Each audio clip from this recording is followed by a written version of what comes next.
Answer question number 1 in the name of Mark Mitchell. Thank you, Mr Speaker. My question is to the Minister of Finance. What measures did Budget 2014 include to support children and families as part of the government's wider program to build a more productive and competitive economy? Honourable Steven Joyce. Mr Speaker, on behalf of the Minister of Finance, the budget did this in a number of ways. This included a $500 million package over 4 years supporting children and families, which was at the heart of the budget. It has 5 parts: $172 million to boost paid parental leave, $42 million to increase the parental tax credit from $150 a week to $220 a week, $90 million to provide free GP visits and free prescriptions for children under 13, an extra $156 million to help early childhood education centres to remain accessible and affordable, and $33 million to help vulnerable children.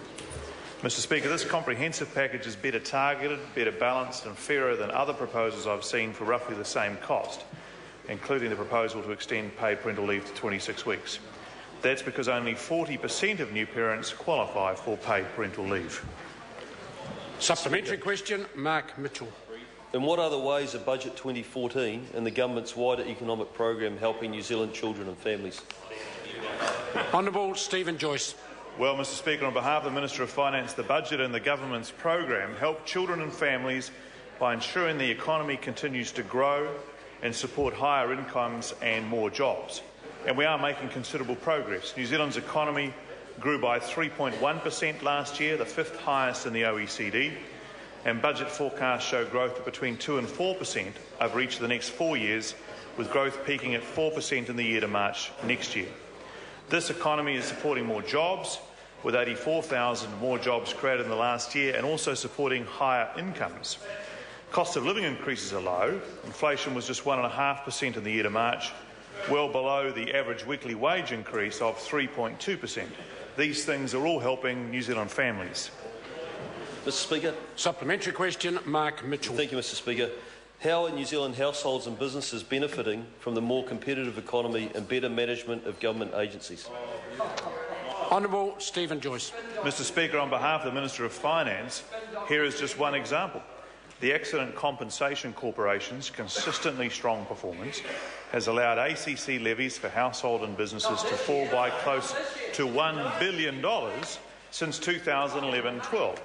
Budget 2014 indicates ACC is on track to further reduce levies by around $480 million in 2015-16, subject to public consultation. Depending on the outcome of that consultation, the average levy for a private motor vehicle could fall by around $130 a year. Coming after across-the-board income tax cuts in Budget 2010, 2/3 of which went to the bottom 2 tax brackets, lower ACC levies are putting extra money in the pockets of hard-working Kiwis. Mr Speaker. Supplementary question, Mark Mitchell. Thank you, Mr Speaker. What reports has he received in reaction to Budget 2014, and particularly from commentators commending the government for clearly setting out the next steps of its successful economic program? Honourable Steven Joyce. Well, Mr Speaker, on behalf of the Minister of Finance, I've received many reports from a wide range of commentators positive about the budget. They include Business New Zealand, who say the budget wants an environment where governments, don't worry, there's more to come, government spending is both restrained and appropriately targeted. This budget helps to deliver those outcomes. Science New Zealand said the budget strengthens areas critical to our productive and competitive economy, which builds on New Zealand's advantages of our people, our environment and our knowledge. Forest and Bird welcomed the $25 million commitment over 4 years to combat the spread of Kauri dieback disease. And from an unexpected source, I received this comment, in quote, "Yes, I quite like that policy." That was one Mr D. Cunliffe, supporting the free GP visits and prescriptions for under 13s. Supplementary question, Honourable David Parker. Given that scenario 2 in the budget, based on net migration of 40,000 people this year, which we're already on track for, predicts higher inflation, higher interest rates, higher house prices, more household debt and lower savings, does he believe that is a better outcome for New Zealand children and families? Honourable Steven Joyce. Speaker, on behalf of the Minister of Finance, fortunately that in terms of the matters that the member raises, New Zealand families have at least some memory, and they remember much higher inflation rates, much higher interest rates, all as recently as 2008, Mr Speaker.